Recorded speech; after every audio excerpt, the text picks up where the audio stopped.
Vamos a hablar ahora de las enfermedades crónicas. Como les decía, esta segunda ley biológica siempre se cumple en todos los desarrollos del cuerpo. Un programa biológico especial, con un pleno sentido de evolución, se cumple en su totalidad cuando se han atravesado todas estas fases, lo que va a producir un incremento en la psique del individuo, como también va a producir un incremento, una mayor capacidad a nivel biológico.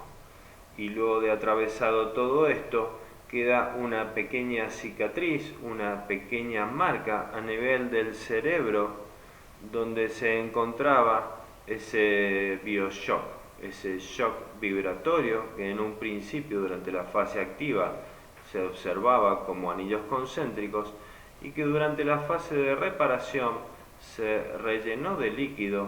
Ese líquido fue eliminado y posteriormente en la fase PCLB se produce una cicatrización.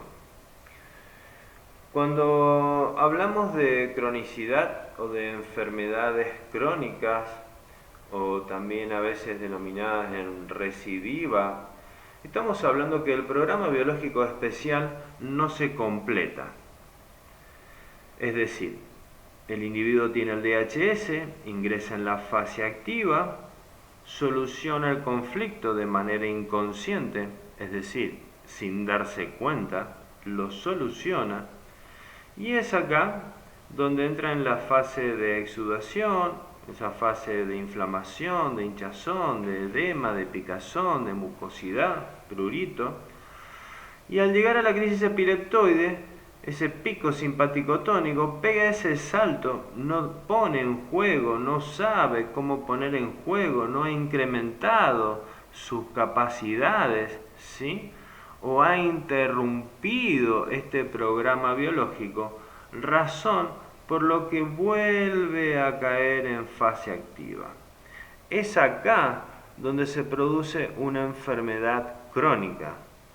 Es acá donde estamos hablando de una curación pendiente. En muchos casos me van a escuchar hablar de una situación de fase activa pendiente también. Vamos a ver algunos desarrollos como por ejemplo la esclerosis lateral amiotrófica, donde el individuo por lo general, si no es ayudado, empujado, ¿sí?, a producir un incremento en su psique para salir de esa fase activa, el individuo en esos casos se encuentra en una fase activa pendiente, es decir, nunca llega a la resolución del conflicto, tanto consciente como inconsciente. Les hablo acá también en el programa del efecto de algunos medicamentos. Podemos hacer una distinción en algunos medicamentos que pueden ser simpaticotónicos o vagotónicos. Hay una frase de Paracelso que a mí me encanta, que dice más o menos así: todo es veneno y nada es veneno, depende de la dosis. Y yo me atrevo desde la NMG, desde este conocimiento, a agregarle a esa frase también el cuándo. Hay algunos medicamentos que, al ser simpaticotónicos, colocan al individuo en una situación simpaticotónica, es decir, con su nivel de estrés en estado turbo o más acelerado de lo convencional. Mientras que hay otra serie de medicamentos que son vagotónicos, podemos decir más relajantes. Cuando yo les pongo acá efectos de algunos medicamentos, voy claramente a aquellos medicamentos simpaticotónicos, como por ejemplo el corticoide. Cuando un individuo ha solucionado su conflicto, es decir, ha atravesado la conflictólisis y ha ingresado en toda esa fase de reparación, la que podemos también denominar postconflictólisis, de ahí viene el nombre fase PCLA, postconflictólisis A, y la fase PCLB, postconflictólisis B. Es en esa situación cuando el individuo ha resuelto ese pensamiento recurrente, esa situación, donde muchas veces, como hay una gran inflamación, una gran hinchazón, se le coloca un corticoide. El corticoide es una sustancia extremadamente simpaticotónica, por lo que en algunos casos, por ejemplo, cuando la persona no puede respirar porque está con un ataque determinado de algo o se encuentra con una inflamación que está en riesgo de su muerte, se le coloca un corticoide y automáticamente esa persona se deshincha. ¿Por qué pasa esto? Porque es simpaticotónico, es decir, se lo saca de fase al individuo de esa fase, ¿sí?, de inflamación, que es esa fase inevitable, esta segunda fase de la ley biológica, se lo saca de fase y automáticamente se lo envía a una etapa simpaticotónica, la que es asintomática, donde los vasos del cuerpo se contraen, ¿sí?, y automáticamente se lo saca de fase. Ahora,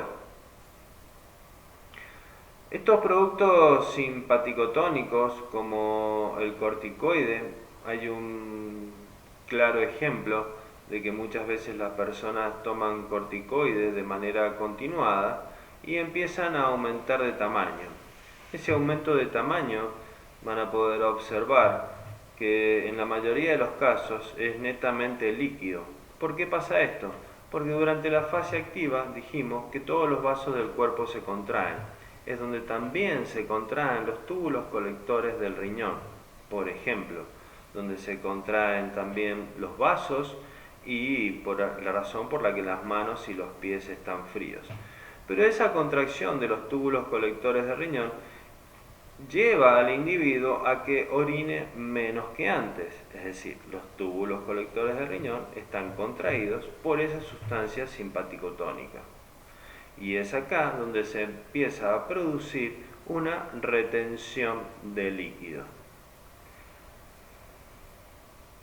Muchas veces estos corticoides tienen un efecto resorte. ¿Qué es este efecto resorte?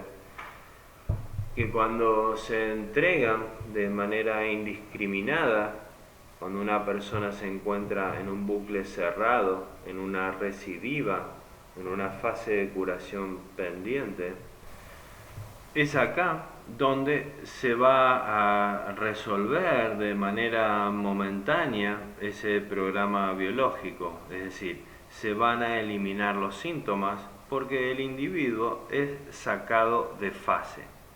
Cuando hablo de efecto resorte es porque podemos observar en muchísimos casos que como esta ley es inevitable, esta ley siempre se cumple y tiene esa crisis epileptoide con muchas características.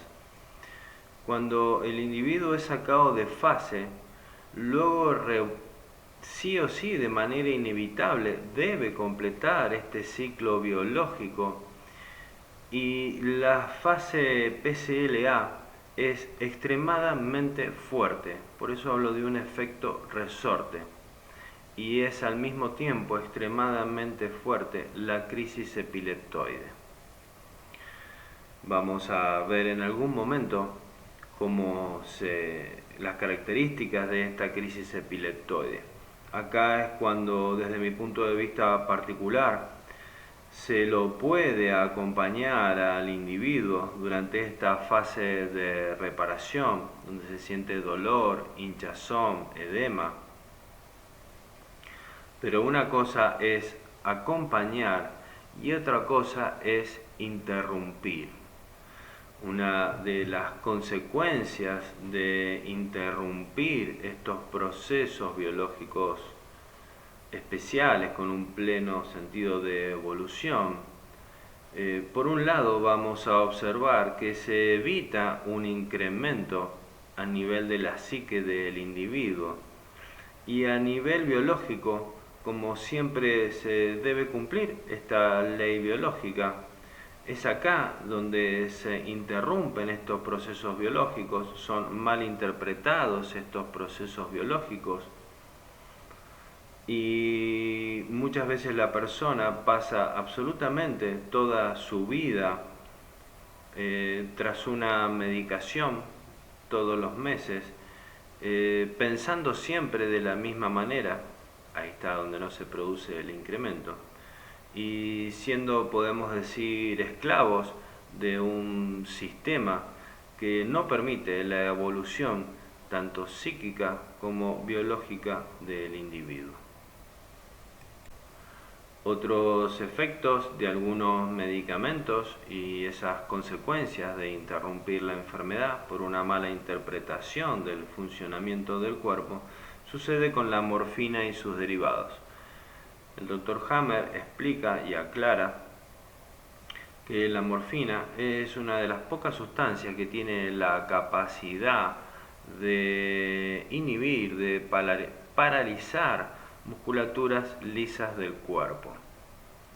Esa morfina que es utilizada justamente ¿para qué? Para eliminar el dolor.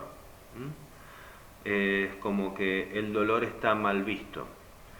Entonces yo no digo en ningún momento de que tengamos que sentir dolor, pero el dolor también es muy subjetivo en muchos casos y es parte de este proceso de reparación. Dolor que puede ser acompañado cuando se entiende plenamente esta ley biológica. Dolor que se puede acompañar con todo el conocimiento de la medicina alopática, en lugar de ser interrumpidos estos programas biológicos, en algún aspecto interrumpidos, donde, insisto en esto, no se permite un incremento del individuo a nivel de la psique, como ni siquiera desde su punto biológico.